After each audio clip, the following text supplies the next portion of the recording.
Hello. Hi. Oh, grab me. Excuse me. I never No. heard of that. Oh yeah, And so Mr. Lee was just showing me this picture. It's like this snapping turtle. yeah. The snapping turtle getting him and So- says, "Dang it, this curse still grabbed me." So It's good. so funny. Sorry. All I right. probably find it funnier than it actually is. No, you don't. It really is that funny. Okay. So I mean, they're not going to think it's funny, but I think it's funny. yeah. Let's go on. So Jefferson serves his 2 terms, 1800, 1804, 1804 to 1808. Yep. Just like Washington, he's like, I'm done after 2 terms.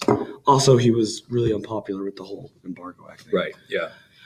The Federalists actually hoped that because of the embargo, it would be enough to swing Americans back towards the Federalist side, but it didn't. It wasn't even close. No, because they split the vote. Right. They were in 2 guys. Right. Though they wouldn't have won even if they had. Right. You can see where the last few places where the Federalists were popular in pink there. The only places that were the Federalist stronghold and also areas that were very oriented towards the sea and the places that would be most affected by an embargo. Yeah. Okay. So Madison won, Madison wins. which is kind of an extension of Jefferson. Yeah, remember Madison and Jefferson were best friends, very close. Yep. They worked together on pretty much everything they did. Mm-hmm. Madison is a funny little guy.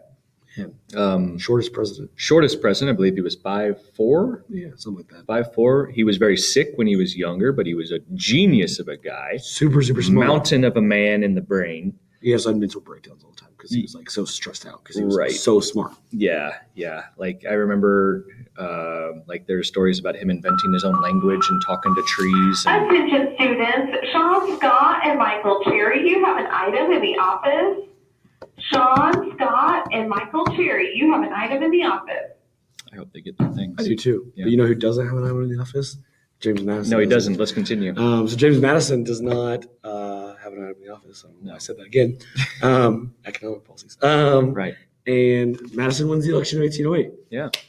He's president. Democratic Republicans continued their winning streak. Let's go. So we're going to talk about one last thing. Mm-hmm. That's this dude right here. And that other dude down there. And that other dude in there. But mostly that dude up top. Yeah, mostly this dude. This suave fellow. Yes, this was this Native American's name was Tecumseh. Tecumseh was a Native American living west of the Appalachian Mountains, pretty far west in the Indiana region. Mm-hmm. He was a Shawnee, and he was smart enough to recognize that the flow of American settlers coming into this new Midwest Ohio River Valley region was not going to stop. Right. And that piece by piece, these settlers were going to come in and buy out or take over Native American land. And he thought that the only way to have any effective pushback was to unite the tribes and fight against these settlers as a whole and to deal with Americans as a whole. Right. Because you got to remember, like Native Americans, we're not one big group. We're not one big group. Like when you start talking about the Shawnee or the Pawnee and the Cherokee and the Choctaw, Chickasaw, like all these different groups, in some cases were as different as, let's say, Scottish and Irish and English and French and German, right? Like and Scandinavian, like which I'm lumping those together too, right? But like they had feuds with each other. They had a history, right? It's easy for us as Americans to just kind of like hand wave that away, but like they had a rich history, right? So for Tecumseh to try to unite together these tribes would kind of be like Britain talking to the other countries of Europe and saying, hey, we got an existential problem that we're trying to face here. We need to stand together and fight back. Right. Which was kind of a monumental task. Right. And he, through his personality, through his intelligence, was able to work with these other tribes and help them recognize that there is a major threat to their way of life. Right. Yeah. His goal was to create this confederation of tribes, right? So Tecumseh tried to create a confederation of tribes. I called it a super tribe, right? It's a tribe made up of tribes. Yeah, that was the bell. Dang They'll it. be fine. Okay. They'll be fine. Your first hour gets to indirectly guest star in this video. Right. And we're so, not going to let them in. No, I meant like indirectly. They exist over there. Right. And so he wants to gather all these tribes together into this confederation. And so he creates it. He gets several, like he's fairly successful for the most part. Yeah. But he is away, right? Yeah.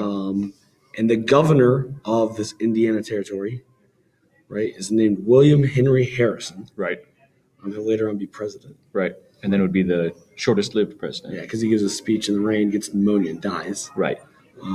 Which tells you the quality of individual we're working with here. William Henry Harrison attacks Tecumseh's tribe, his confederation, like this. Right. Is their capital. Yeah. Right. Yeah. He fights them at this battle called Tippecanoe, Yep. which is a victory. Like it shatters a lot of this confederation because the Americans realize they're like, if we let these guys all group up, they could actually stop us. Right. And we can't have that because, we got to kill people and take their land. Right. We got to expand or die. Right. And so William Henry Harrison leads an attack. They beat the Native Americans at Battle of Tippecanoe, but this is the big thing. This is the key thing. The Native Americans now are like, well, who can we turn to help protect us? Well, who's right, on the border of the United States? And in some cases still have forts around the Great Lakes and still on American territory. The British. The British. And like we said, with British warships sailing off the coast of New York Harbor, the British were just kind of waiting in the wings, waiting for America to fail so they could swoop back in and reclaim their land. Right. Yeah. So they would be perfectly happy to see the Native Americans from inside of America's interior to help them fight against any kind of expansion of the United States. Right. All All right. Fist bump. We rocked it. Yeah, we did. We rocked it. All right. So good. So enjoy this. Yeah. I hope it's beneficial to you. In first hour, I will literally see you when I go open the door. So, all right. See you guys. Peace out. Peace out.